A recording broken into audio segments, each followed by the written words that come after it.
Acroasis Secunda, Introductio, Latin pronunciation, alphabet, and syntax. So Latin, as you probably already noticed, is an inflected language, and all the word inflected means is that the endings will change on nouns, pronouns, adjectives, verbs, and adverbs to denote various functions and translations. The word order will vary, but sometimes there's a general pattern. The most common you'll see is subject, object, verb. But even this pattern doesn't always occur. Yeah, English word order, you'll note by comparison, is a bit more strict. We typically use a subject-verb-object order. Latin will sometimes use this as well. As we've said, sometimes they don't always follow the SOV pattern, but Latin tends to vary, and that's why it's inflected. So the sentence, I see a dog, can be rendered in Latin, see I a dog see I, a dog I see, I a dog see, etc. Latin's inflected nature helps you discern the meaning. In other words, it tells you what's the subject, what's the object, what's the verb, and anything else that has to do with a sentence structure is. So, for example, video canem ego, ego video canem video ego canem video canem, and canem video all mean I see a dog, despite the difference in order. Latin alphabet. It's basically the same as English, just drop the J and the W. You will see J in some older texts, but not in any of the texts that we're using this year. K is a Latin letter, but it is very rare. U and V function as the same letter, sometimes a consonant, sometimes a vowel. Y and Z are also very rare, and they only appear for words of Greek origin. Most important thing for you to remember is that Latin is spelled phonetically, meaning you can pronounce it, you can spell it. And that's one of the greatest things about Latin, especially for those of us who struggle with spelling in English. It's much easier. Pronunciation. It's all about the vowels. Vowels can be either long or short. Sometimes in your text, and sometimes in the work that we give you, you'll see a macron. That's that line that's above a vowel, and that indicates that it's long. When you see that, it's going to influence the pronunciation. Long vowels are the same sound as short vowels, but they're drawn out. They're drawn out. Y can be long or short, but it never has a macron. So we're going to practice some pronunciation now of vowels.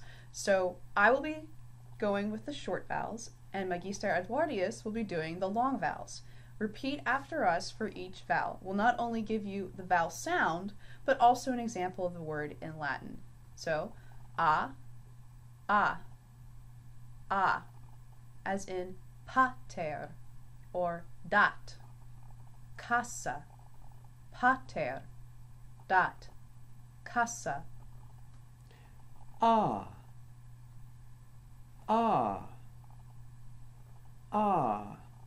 As in das and cara.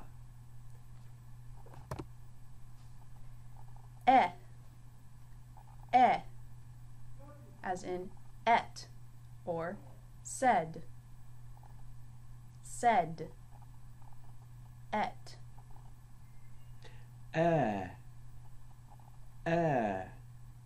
As in me, as in sedes. E, as in hic, sika, sika.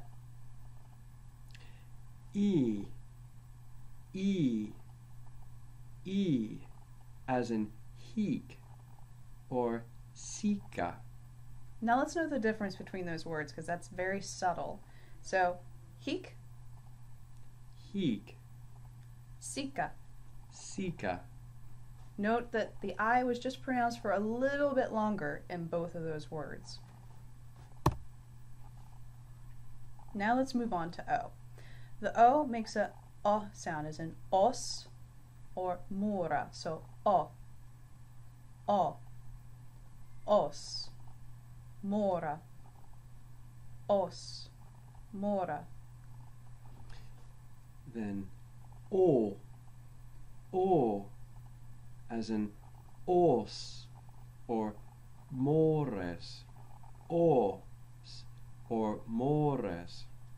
And again, let's compare those again. So we have os and Os, mora. mores. Next we have as in tum and sum. Tum, sum, As opposed to as in tu and sumo. Okay, so Y is a little tricky. So when it's a short vowel, it's I, as in you tookus. I, as in you tookus. When it's a long vowel, it's u, as in aguptus, aguptus. Now let's talk about diphthongs. Now, diphthongs is when you have two vowels that create and together to make one sound.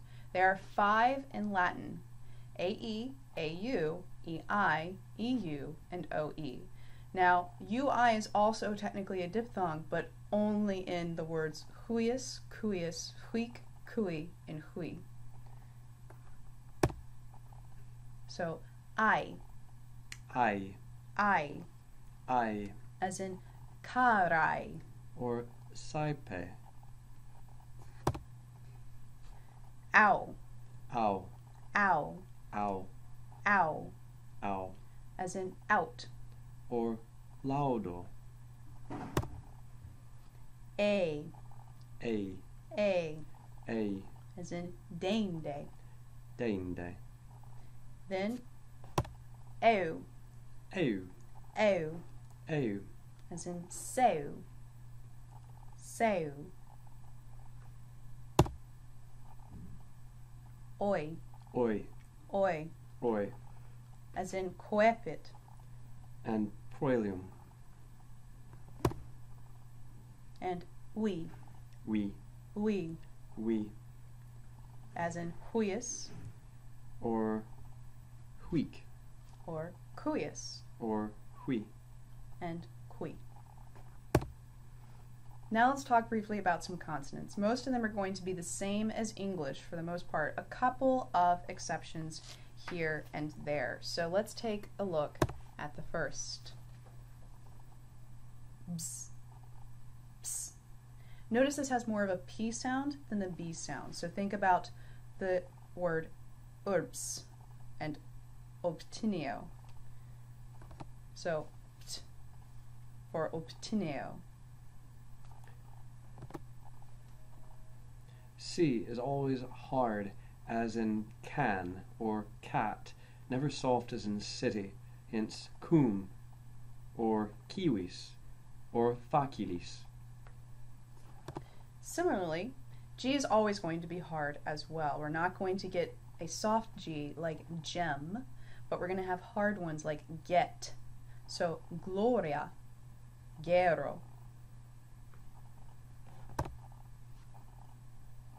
H was a breathing sound, an aspirate, as in English, only less harshly pronounced, so heek, hike. Now when I appears here, we're using it as a consonant. So think of the very famous Julius Caesar. When his name's written in Latin, it is not pronounced Julius, but Julius. So the I has more of a Y sound here. Julius, or reiectus, major. R. R is all er in Latin. R was always trilled, hence it was called the littera canina, because it sounds as if you're growling, such as in the word Roma, curate. Very hard for some of us to pronounce. So if you're having trouble, try saying dra, dra, dra to get your tongue to start to trill. It is something that's going to take a little bit of practice for us native English speakers, especially. So just practice when you can at home. Try to do the sound. T is always hard, so it's always again going to have that t sound. It's never going to do ch or ch like is in nation or mention that we have. So it's always going to be, if I were to pronounce mention as a Latin word, it would be mention. So always that t sound. V had a sound similar to our W, so we will and winum. Now X is another tricky one. Again, we're always going to keep it as a hard sound. So it's not going to get a z sound like exercise. We're never going to say that. It's always going to be the x sound. So mixtum or exercio. So always the ks x sound. CH occurs in words primarily brought in from Greek, and as such represents a hard KH kind of sound, such as in chorus or archilochus. Similarly, PH, also from our Greek origins. So it's again going to have the P sound, not a F sound. So it's not philosophy, it's philosophia.